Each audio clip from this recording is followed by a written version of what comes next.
All right, hey, welcome back for the next episode of What's in the Shed. Let's come on back. I got this one packed in the corner. Didn't feel like pushing a lot of cars out of the way to get this one out, but this is I guess my latest completion of a restoration that I did. And what we have here is a 1971 Eldorado Convertible. It's in Brittany blue with a white convertible top.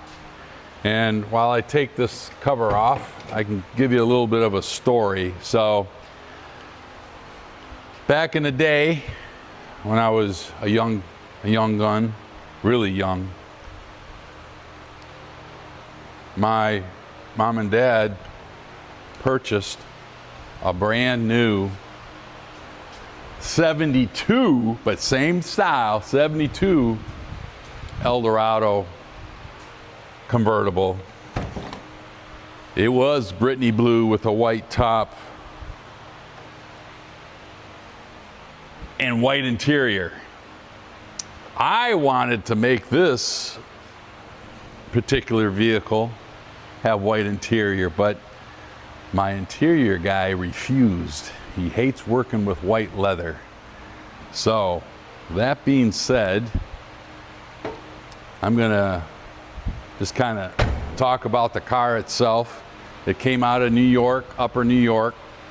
It was a mess, a total mess.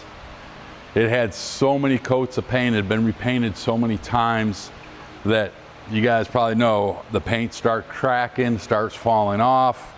I'm going to try to input some of those pictures when I first got it, go through the restoration process, and it'll give you like what it looks like now and what it looked like then, and hopefully you get a feel for all the work that actually went into it. So with that being said, let's open the hood. We've got a 500 cubic inch Cadillac engine in it that lots of torque. Nothing too fancy here. As you can see, just a stock 4-barrel carb, no cam, everything is stock on it. The only I said everything, I lied. I switched the distributor out for an electronic small cap distributor, and that seems to work pretty good. If we come around this side, I think this side or the other side can kind of I'll let you walk by me and I'll open the door, get an idea what here, come over here. There you go. Now you can get in the interior. Yeah, well, that too. But gives you an idea of the interior. When I first got it, all I wanted to do is just, put a quick paint job on it, clean it up and drive it around. But once we started looking at the car and I started working on it, it needed more than that. It's worth it. So we recovered the seats using leather, not vinyl. My upholstery guy redid the dash, recovered the dash. I didn't send it out to Just Dashes for the vacuum mold. As you can tell, it's got the stitching right here, but I think it's fine. I think it works well. It does have power steering, power brakes, windows, locks, and it's front wheel drive. And what else? Put a lot of work into this, a lot of sweat equity in here on this one. I know it's kind of backed up into the corner.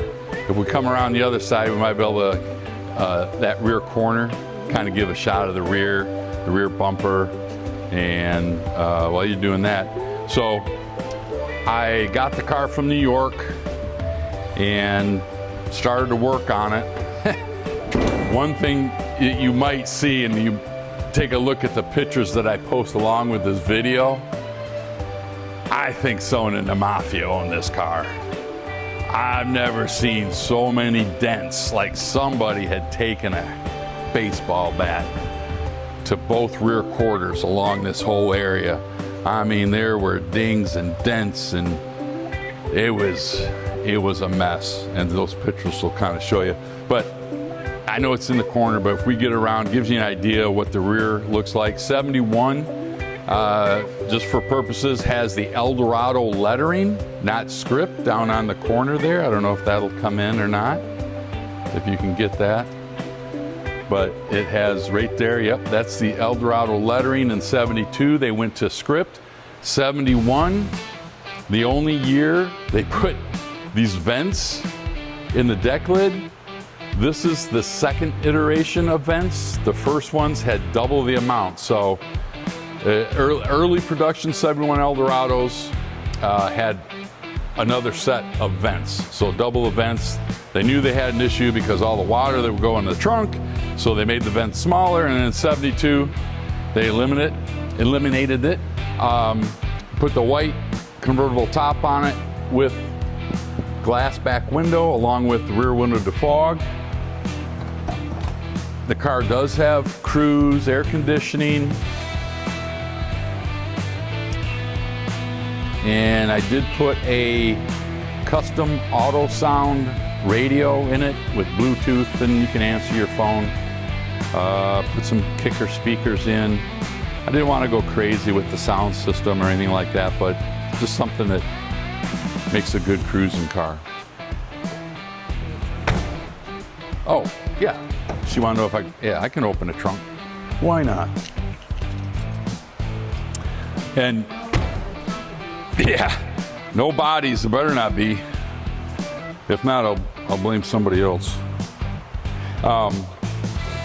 Just thinking about all the what's in the sheds I've done, and for the heavy metal restorations, I'm gonna have one more to go. And actually, it's not even in this building, and it's in our other garage. Here's the trunk. I apologize. I took this to the car show a week ago and had my little chair there, a little detailing stuff. But yeah, it works. It does have a automatic pull down in this. Oh, I didn't hear the other click. All right, too quiet. So, with that being said,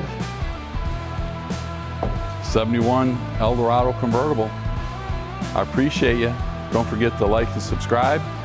And between now and next week, we're gonna have to think about what we're gonna do for this episode of What's in the Shed. Maybe I'll take subscribers' cars. If you send me what your car is, I can do a little research on it. Give me some photos, or maybe send me a video of it, and I'll post it on What's in the Shed. Or I can post what's gonna be in the shed as like what I'd like to see in my shed. I might do that. But any thoughts or ideas on how to continue this segment would be great. I mean, we can go what's in the shed and go all the way down to my Honda 50 that I had since I was 8 years old. I still got that. I still got my trials bike. I got a Bultaco. We can do what's in the shed there too, but I don't know. I thought maybe because it doesn't fit with heavy metal restorations, but hey, I'll let you guys comment on it and let me know what you think. So with that being said, I appreciate you. Until next time, we'll talk to you later.